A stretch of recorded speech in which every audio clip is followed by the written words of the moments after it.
कृष्ण कृष्ण कृष्ण हरे हरे, हरे राम राम राम, हरे कृष्ण कृष्ण कृष्ण हरे हरे, हरे राम राम राम.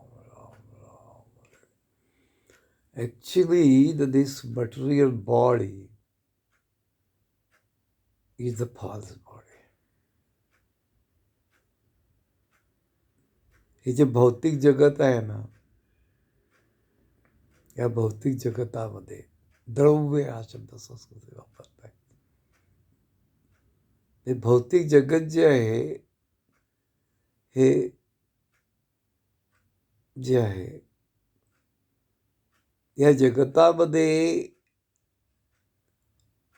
कुत्रे, मांजर आणि सगळ्याची जी प्राण्याची शरीर आहेत, ही देखील भौतिक आहे. मनुष्याची देखील भौतिक शरीर आहे. असद्गृहा, आपण असद्गृहामध्ये राहतो. आपलं असद्गृह आहे, सत्य नाही, असत. असत्यगृह कोणतं आहे? तर फिजिकल बॉडी मध्ये राहून मनुष्य कधीही कायमस्वरूपी आनंदी होऊ शकत नाही. पण कुत्रे, मांजरे, पशु हे त्या असद्गृहामध्ये समाधानी होऊ शकतात.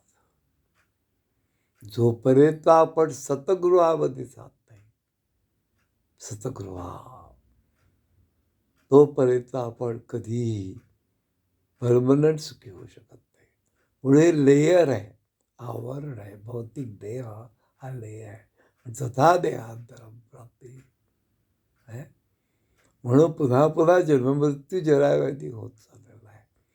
आणि मी शरीर आहे ही दृढता पक्की होत चालली. पण मनुष्य बुद्धिमत्ता त्याला दिल्यामुळे तो याच्या पलीकडे विचार करू शकतो आणि शास्त्राच्या आधारे समजू शकतो की शरीरामध्ये एन्झायटी आहे, बस तणाव आहे, त्रस्त होऊन जातो. संसार तापे भूषिडलो मी, त्रस्त होतो, बाकी काय. तर हे त्रस्त होण्याची जी प्रोसेस आहे, ही आपण कायमस्वरूपी करतच आलेलो आहे ना. कुत्र्या मांजराच्या देहामध्ये, मनुष्याच्या देहामध्ये चालूच आहे. ती प्रोसेस स्टॉप करायची आहे आपल्याला, आणि ती या देहाच्या साह्यानेच होऊ शकते. भक्ती ही काही नसून स्टॉप करायचं आहे. हे जे आवागमन आहे, स्टॉप करायचं आहे. आनंद, आपले जे भगवान कृष्ण आहे, ते भगवान कृष्ण, गोपगोपीज आणि भक्त हे देखील या प्लॅटफॉर्मवर क्रिया करतच नसतात.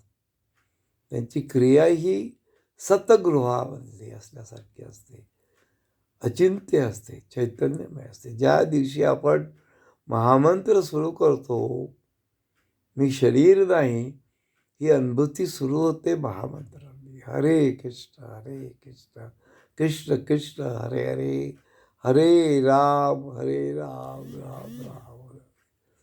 त्याचं चिंतन बदलतं, सगळं बदलतं. हळूहळू अनुभूती होते की ते आनंदमय भास आहे.